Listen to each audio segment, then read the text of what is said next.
Next one, what is lodestone? What is lodestone? Lodestone అంటే ఏంది? Lodestone is a natural magnet.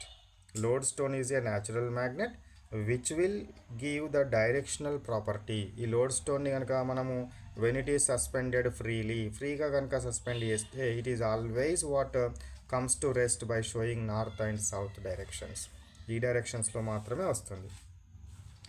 Next, what is magnetic compass? 73rd question we have. What is magnetic compass? Magnetic compass అంటే ఏంది?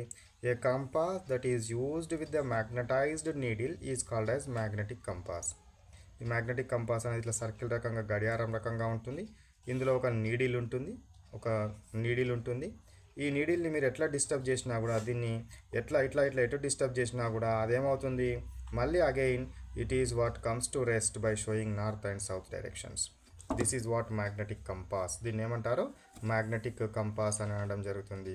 So ఎర్త్లో ఎటువైపు north position ఉంది, earth డైరెక్షన్లో ఎటువైపు south position ఉంది అనేది మనము ఇది తెలుసుకోవచ్చు. ఇల్లు కట్టేటప్పుడు చూస్తారు, ఈస్ట్ ఫేస్ ఎటు, నార్త్ ఫేస్ ఎటు, సౌత్ ఫేస్ ఎటు అనేది చూడడం జరుగుతుంది. దీన్ని బట్టి యూజ్ చేసుకొని.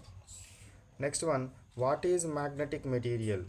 మరి మ్యాగ్నెటిక్ మెటీరియల్ అంటే ఏంది? The materials which are attracted by the magnet are called magnetic materials. ఏ మెటీరియల్స్ అయితే మ్యాగ్నెట్ తోటి అట్రాక్ట్ అవుతున్నాయో ఆ మెటీరియల్స్ని ఏమంటారు? మ్యాగ్నెటిక్ మెటీరియల్స్ అంటారు. Magnetic materials. Examples for magnetic materials. ఏంటివి ఎగ్జాంపుల్స్ మ్యాగ్నెటిక్ మెటీరియల్కి? Iron, nickel, cobalt. Iron, nickel and cobalt. These are the magnetic materials examples given in our class.